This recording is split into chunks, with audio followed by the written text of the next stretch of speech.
Hey everybody, what is going on? It is Dunbar Snack Bar here with MLB 14, the show, and here we go with another episode out of the Oakland Athletics franchise.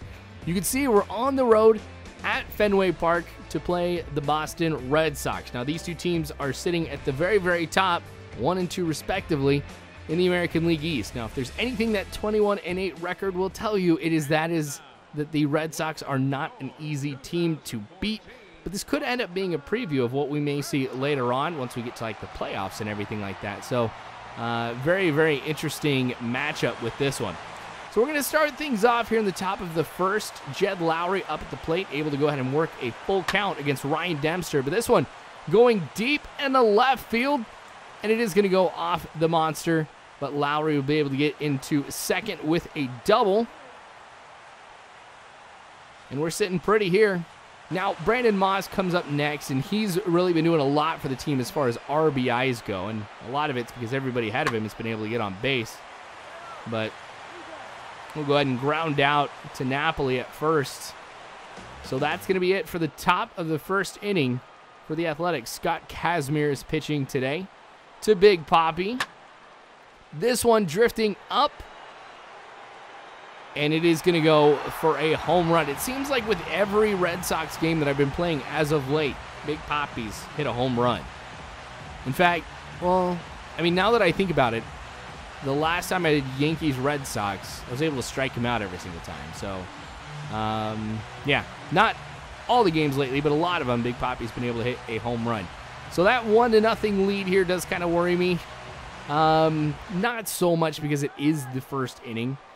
So, I mean, it's not like I'm going to be frantically swinging at everything, just trying to produce all of these hits. That one almost, gosh, hit Kazmir, like, right in the head. But that's okay. I mean, we've been able to put a lot of runs together here with the Oakland Athletics. It's just, I've been on a big hitting drought lately. And, yeah, I just hope it doesn't keep going here in this game. Count's full again. We get the strikeout, so that'll end the first inning. Kazmir getting the job done. So that'll kind of help out his confidence. Here's Josh Reddick here in the top of the second with 2 outs. The second pitch of his at-bat, deep fly ball in a right. Shane Victorino going back, and he will not be able to catch that. So it goes over the wall to tie the game up, and that's why I was not that worried. With the Athletics, we've been hitting for a lot of power. Not as much contact hitting as I was imagining we'd be able to have, but with the times that we have really been able to connect with the ball, they've produced runs just like this. And Reddick's actually been doing really, really well for the team. He's been the biggest power hitter out of anybody, too. Johnny Gomes. That was going to get past Morales at first. Now, in the last episode, too, that we had, there was a lot of our players who were out and retired, but we've got them all back in here today, so it's my normal lineup. And there we go with the double play. So I know with Shane Victorino and his speed, it's always tough to be able to catch him in a double play. But able to do it successfully there, and that's going to really go ahead and destroy the inning. Full count again to Eric Sogard. This one going in a left and a great dive by Johnny Gomes to make the catch. I don't think I've seen the computer miss that dive yet. And I haven't been able to get a dive like that myself. I don't know, I kind of feel left out that I don't get any really cool plays like that. Of course, I like to feature Coco Crisp or Josh Reddick. You know, those guys in the outfield. Heck, even Yoenis Cespedes. I'd be totally happy with a dive with him. Then Napoli goes ahead and does this against Coco Crisp. So we're seeing some great defense by the Red Sox here. And they're preventing me from getting any type of hits lately. So, all right, we're going to have to work with what we've got. Dustin Pedroia here in the bottom of the third. This is our first chance to be able to see him today. This one deep, and come on. All right, so it's going to bounce off the wall. Cespedes will get the throw into second. Of course, not in time to get the out.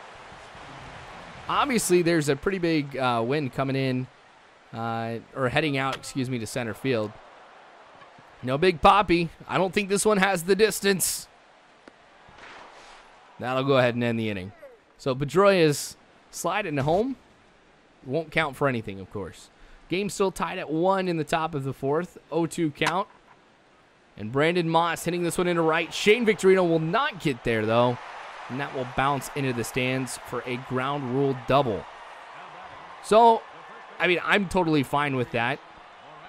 I mean, I don't care how I get on base. And honestly, I think if that still would have gone to the wall, I don't think we would have been able to get Moss on over to third. So, we're all right. Now Morales with a deep hit into center field. That'll be caught. And I'm going to go ahead and tag up with Moss. Try to get on over to third, and I'm safe. All right. So, I guess Morales got the job done. I would have preferred a base hit right there. But here's Yoenis Cespedes on the 0-2 count. Deep fly ball down the left field line. And it's foul. Man, that was super close to getting 2 runs. Instead, that one was outside. Weak contact with that. And that'll be caught by Gomes in the left for the final out in the top of that inning. Will Middlebrooks coming up to the plate. Casimir really has been able to kind of settle down. Confidence, as you can see, not where I like it to be at this stage of the game. But I will definitely work with what I've got. I think one of the reasons, too, or I guess one of the side effects you could say of not having as high a confidence as he normally does is we haven't really seen that many strikeouts from him at all.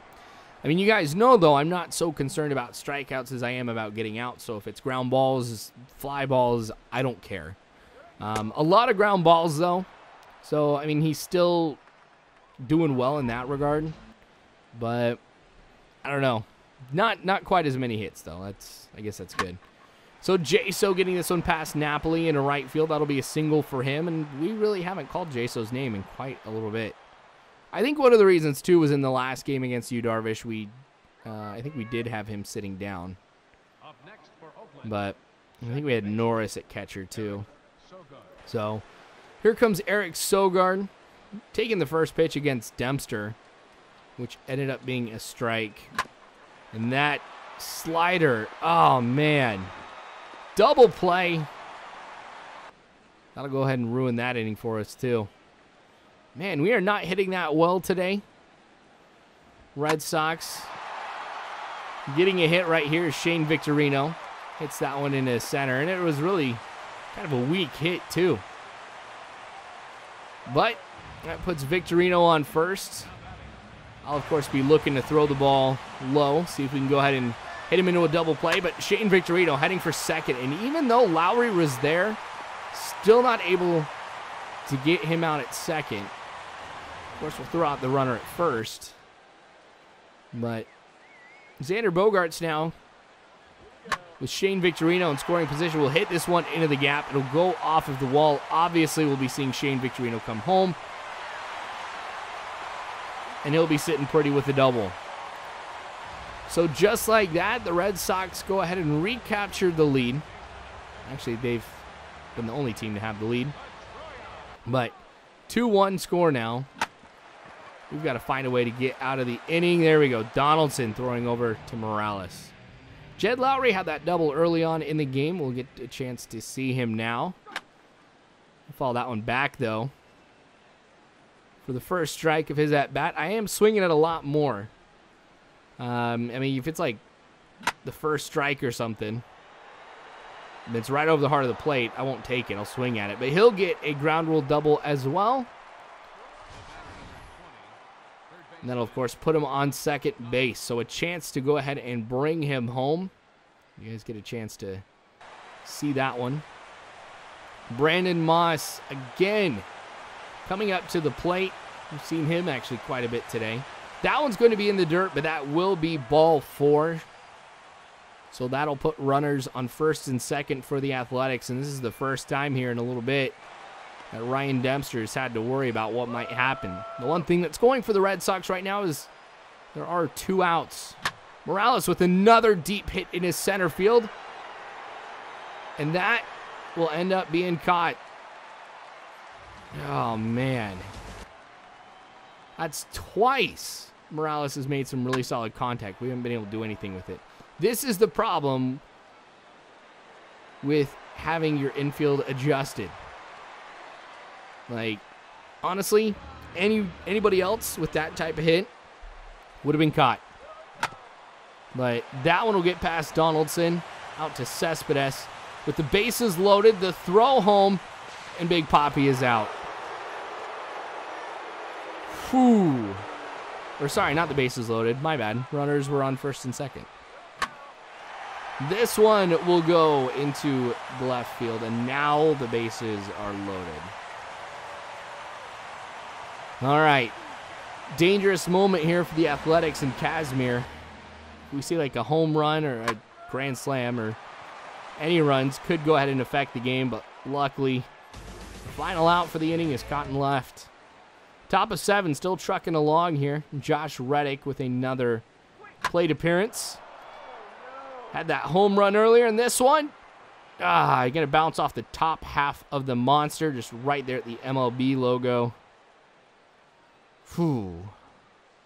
All right, so double for him. We've had extra base hits today. I mean, that's been good and everything, but it's just, I would like for us to go ahead and string them together. Get some more hits than just maybe one per inning. But that may happen now that Ryan Dempster is going to be coming out of this game.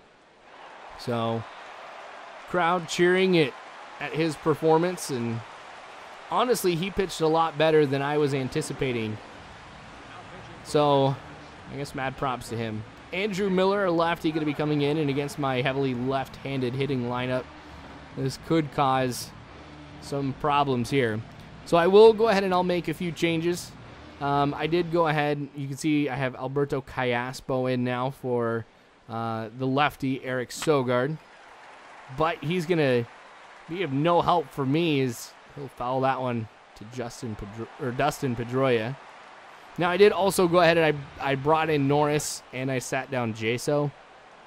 Since Jaso's also a lefty, I figure that would be good in that situation. We got to do just about anything we can to produce some runs. A deep hit by Coco Crisp, and he'll get on over to second. Man, we just keep getting all these hits off of the monster. We cannot get anything to go over. Granted, I know it's the monster, but still, it's just been frustrating. Now, Crisp is on second with no outs, and then we'll see Jed Lowry hit this one in the left. Coco's got a lot of speed, so I should have no problem coming home. Oh, yes. Safe.